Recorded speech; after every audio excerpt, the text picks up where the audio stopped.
Para pemirsa TV One yang dirahmati Allah Subhanahu wa Ta'ala, sungguh jauh panggang dari api, sungguh jauh harapan kita terwujud, sungguh mungkin sebuah imajinasi atau ilusi kalau konsep ya kedisiplinan beragama, kedisiplinan dengan syariat Allah itu masih sesuatu yang dangkal, sesuatu yang compang-camping, sesuatu yang belum komprehensif.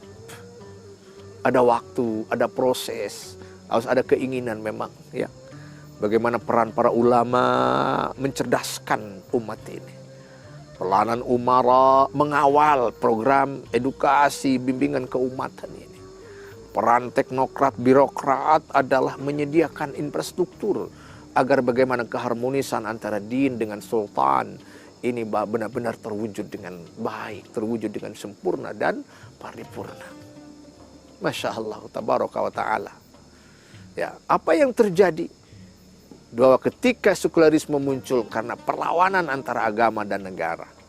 Karena terjadi bentrokan pemikiran, yang satu ingin menghegemoni satu yang lainnya, maka ini adalah cerita masa lalu yang tidak pernah kompatibel alias relevan dengan Indonesia.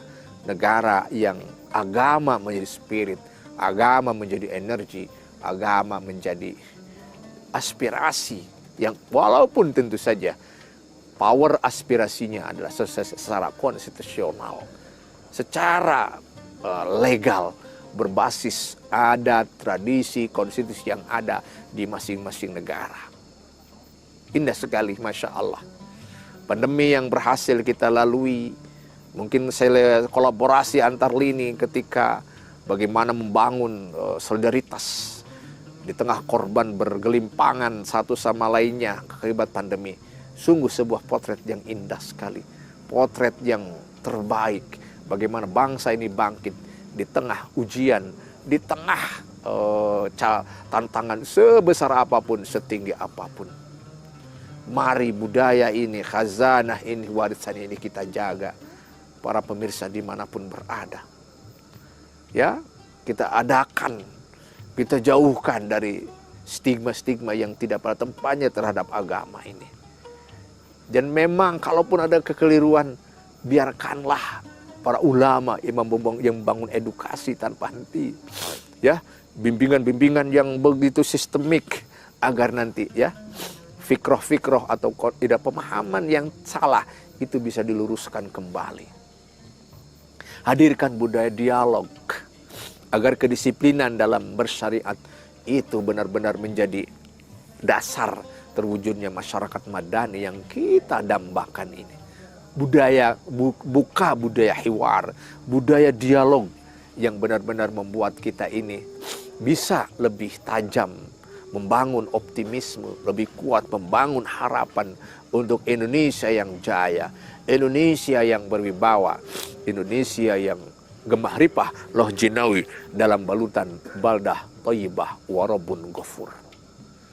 Jalan masih panjang, tapi harapan masih juga bisa kita jaga. Selama tadi, ittabi'u ma unzila ilaikum mir rabbikum, alias ittiba, kedisiplinan terhadap syariat ilahi. Begitu nampak, begitu terwujud dengan kuatnya. Mari hadirkan Quran di hati kita sebagai undang-undang kehidupan. Hadirkan Al-Quran kita di kantor-kantor pekerjaan kita, di pasar-pasar kita, di lembaga-lembaga pendidikan, di lembaga sosial kita semua. Kan itulah wajib kebutuhan hanya ittiba. Dan jangan mengekor kepada di luar syariat ilahi. Cukupkan dengan syariat ilahi. Hadirkan kedisiplinan, maka Allah ya, ketika Allah menurunkan hidayah, tentu ada sabab musabab.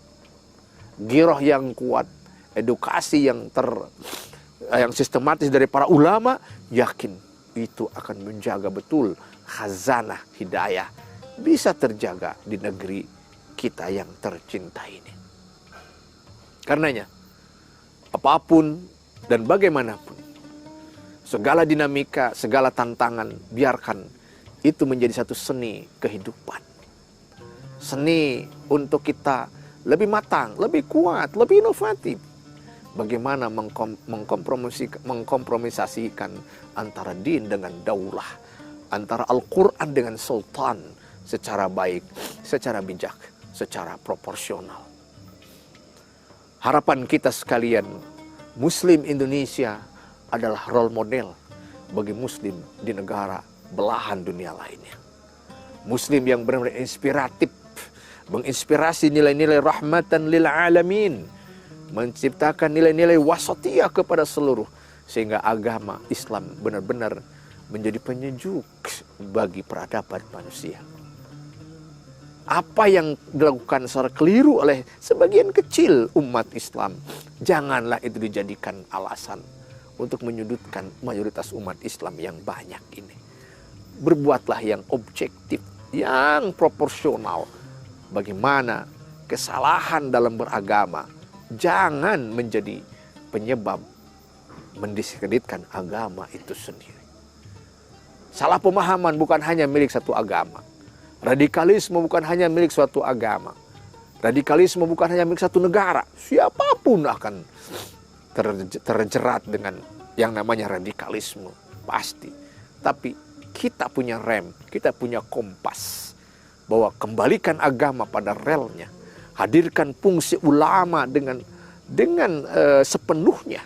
Lalu bagaimana kolaborasi as-sultan pemerintah dengan umat, dengan ulama, yakin menghasilkan satu tatanan kehidupan yang berdampak, yang kuat, yang berwibawa, yang pada ujungnya Islam sendiri akan berkibar sebagai dinus salam, agama pencipta perdamaian, bukan dinul harb, agama pencipta peperangan. Barakallahu li wa lakum.